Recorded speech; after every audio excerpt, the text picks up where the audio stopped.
बहुत समय पहले की बात है। एक घने जंगल में, जहां सूरज की किरणें मुश्किल से जमीन तक पहुंच पाती थीं, एक सुंदर और रहस्यमयी झील थी। इस झील के किनारे एक विशालकाय पेड़ पर फूलों और पत्तियों से बना एक छोटा सा घर था। इस घर में रहती थी एक प्यारी परी, जिसका नाम था लीरा। लीरा दिखने में जितनी सुंदर थी, दिल से उतनी ही कोमल और दयालु थी। उसके पंख सुबह की पहली किरण की तरह चमकते थे और उसकी मुस्कान किसी भी उदास चेहरे पर खुशी ला सकती थी। लीरा का मुख्य काम था जंगल के जीवों की मदद करना और प्रकृति का संतुलन बनाए रखना। वह अक्सर बीमार जानवरों की देखभाल करती, टूटे हुए पौधों को नया जीवन देती और सूखे पत्तों को फिर से हरा भरा कर देती थी। जंगल के सभी जानवर, छोटे कीड़े से लेकर बड़े हिरण तक, लीरा को बहुत प्यार करते थे और उसे अपनी रक्षक मानते थे। एक दिन जंगल में अचानक एक अजीब सी उदासी छा गई। पेड़ों की पत्तियां मुरझाने लगीं, फूलों की रंगत फीकी पड़ने लगी और झील का पानी भी मटमैला सा दिखने लगा। जानवर बीमार पड़ने लगे और उनकी आवाजें भी मद्धम पड़ गईं। लीरा यह सब देखकर बहुत चिंतित हुई।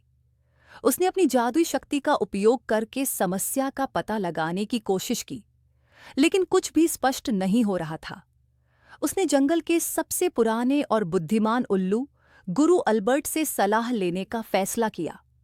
गुरु अल्बर्ट एक पुराने बरगद के पेड़ पर रहते थे और उन्हें जंगल के हर रहस्य का ज्ञान था। लीरा उनके पास पहुंची और अपनी चिंता व्यक्त की।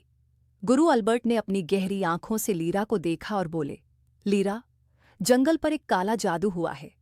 ये जादू किसी बाहरी शक्ति ने किया है और इसे केवल जीवन के क्रिस्टल से ही तोड़ा जा सकता है।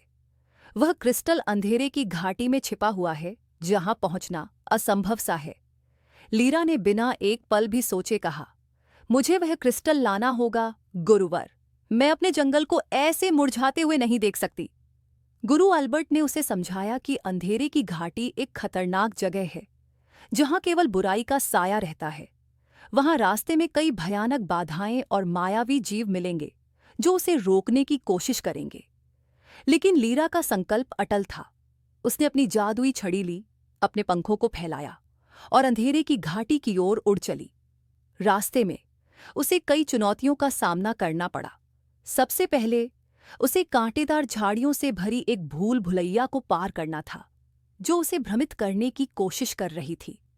लीरा ने अपनी एकाग्रता का उपयोग किया और अपनी बुद्धिमत्ता से उस भूल भुलैया से बाहर निकली।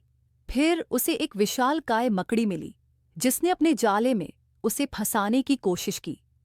लीरा ने अपनी फुर्ती और जादुई चमक का इस्तेमाल करके मकड़ी को चकमा दिया और उसके जाल से बच निकली।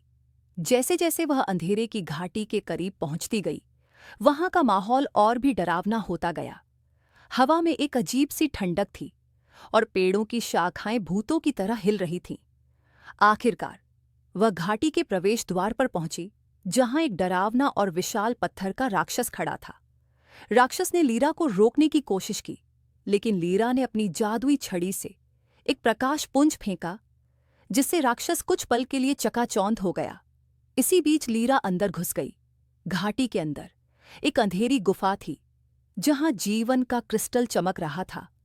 लेकिन क्रिस्टल तक पहुंचने से पहले उसे एक अंतिम बाधा का सामना करना पड़ा। एक बुराई की आत्मा, जिसने क्रिस्टल की रक्षा के लिए अपनी पूरी शक्ति लगा रखी थी। आत्मा ने लीरा पर हमला किया, लेकिन लीरा ने हार नहीं मानी। उसने अपनी पूरी शक्ति और अपने मन की पवित्रता का उपयोग किया। उसने अपनी जादुई छड़ी से एक शक्तिशाली मंत्र का जाप किया और एक तेज रोशनी छोड़ी, जिसने आत्मा को कमजोर कर दिया। आत्मा चीखती हुई गायब हो गई। लीरा ने क्रिस्टल को उठाया। जैसे ही उसने क्रिस्टल को छुआ, एक अद्भुत ऊर्जा उसके शरीर में समा गई। क्रिस्टल से निकली रोशनी ने पूरी गुफा को रोशन कर दिया। वह तुरंत क्रिस्टल लेकर वापस अपने जंगल की ओर उड़ी। जैसे ही लीरा जंगल में पहुंची और क्रिस्टल की रोशनी जंगल पर पड़ी, एक चमत्कार हुआ। पेड़ों की पत्तियां फिर से हरी हो गईं, फूलों में रंगत लौट आई और झील का पानी फिर से साफ और चमकीला हो गया। बीमार जानवर ठीक हो गए और जंगल में फिर से खुशी और चहचहाहट लौट आई। जंगल के सभी जानवर लीरा के पास आए और उसे धन्यवाद दिया। गुरु अल्बर्ट ने भी लीरा की बहादुरी और निस्वार्थता की प्रशंसा की। लीरा ने जीवन के क्रिस्टल को जंगल के बीचों बीच एक विशेष स्थान पर रख दिया, जहां से उसकी ऊर्जा पूरे जंगल को मिलती रहे। उस दिन के बाद लीरा ने हमेशा यह सुनिश्चित किया कि जंगल में कोई भी बुराई न आए। वह जंगल की रक्षक बन गई और उसकी कहानी पीढ़ियों तक जंगल के हर कोने में सुनाई जाती रही। लीरा ने सिखाया कि सच्ची शक्ति केवल जादू में नहीं, बल्कि साहस, दयालुता और निस्वार्थ प्रेम में निहित होती है।